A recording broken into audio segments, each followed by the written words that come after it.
Vice President Sara Duterte said that if she were president, she wouldn't have the former SOJ as the ombudsman. What's the palace's take on this? Nagkataon po, hindi siya po ang presidente. So mahirap pong sagutin ang isang pangarap na hindi mangyayari sa ngayon. Pero ang alam po natin, the president thinks well, knows better. At alam po din natin na ang Pangulo ang nagpaumpisa para po labanan ang korupsyon. At hindi po niya hahayaan na matolerate o kampihan o depensahan yung gumagawa ng pagnanakaw ng pondo ng bayan. Next question, Ana Bajo, GMA News Online.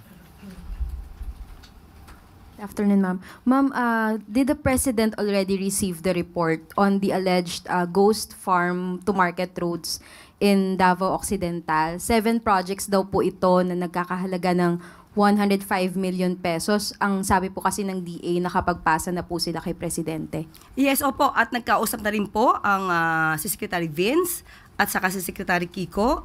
At pagtutulungan po nila ito para maimbestigahan, lalo na kung ito'y ghost projects, dapat po ma-actionan agad. So, nagkausap na po sila at pagtutulungan po nila ito.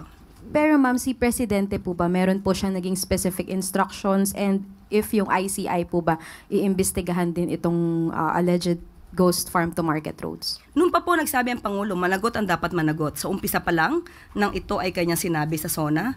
Kaya po patuloy pa rin po ang direktiba na dapat na imbestigahan mabuti. Marami dapat na ebidensya na maipakita para po hindi naman masayang kung magsasampa ng kaso. Thank you, ma'am. Next question, Ann Soberano, Bombo Radyo.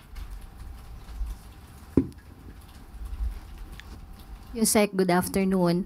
Ang mga grupo pong nanguna sa malawakang protesta sa Luneta noong September 21 ay naghahanda din po para sa mas marami pang kilos protesta upang mapanatili po daw yung public pressure at ipanawagan ang pananagutan kaugnay sa flood control controversy. Sa October 17, magrarally po ang grupong kabataan patungong Mendiola.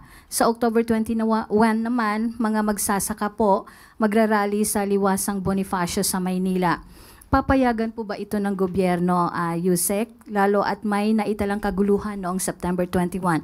Also, reaction lang din po ng Palasyo kay Representative Kiko Barzaga sa mga pahayag niya na tila nananawagan ng pag-aaklas. Unang-una po sa dalawang katanungan, masasabi lang po natin, ang Pangulo po ay abala. Nakita niyo po kung paano niyo po tinugunan ang mga pangangailangan ng mga taong nasalanta. At ngayon ay apektado ng lindol at mga baha. At kung ito po ay naaayon naman ang kanilang pagpoprotesta ay naaayon sa batas, hindi naman po yan pipigilan ng Pangulo. Pero sana mas maging abala rin po ang mga kababayan natin, natugunan din po ang mga pangangailangan na iba natin mga kababayan na nasalanta. At mas mabuti po na magkaisa tayo sa pakikipagtulungan upang umangat ang ating bansa.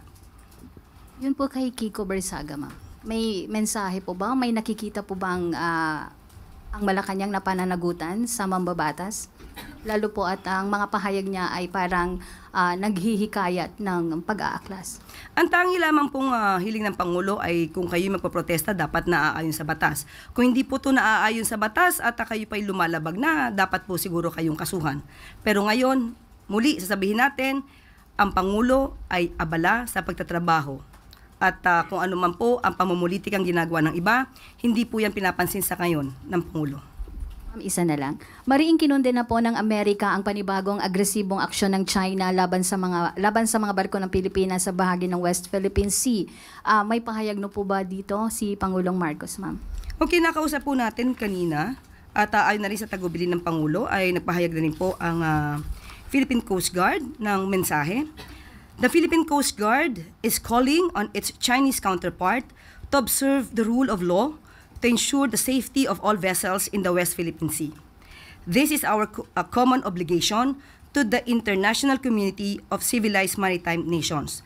At ang pinaka-official or official message or statement na ni Admiral Gavan, and I quote, "We, Coast Guards, are protectors of laws and rules to keep all users of the seas safe and well, among others.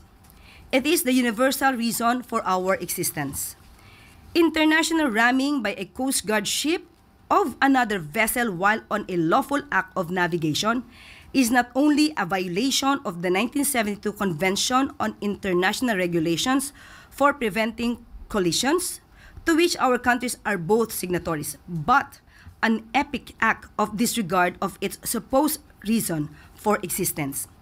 It is very concerning because if we, Coast Guards, become violators of the law and pose threats to the safety of life and property at sea, a contradiction of our fundamental duty, then who else will safeguard and protect those who travel at sea?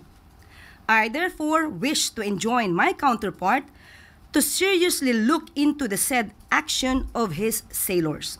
We have inherent universal commitment to the international community of civilized maritime nations to keep, lest we forget we are Coast Guards.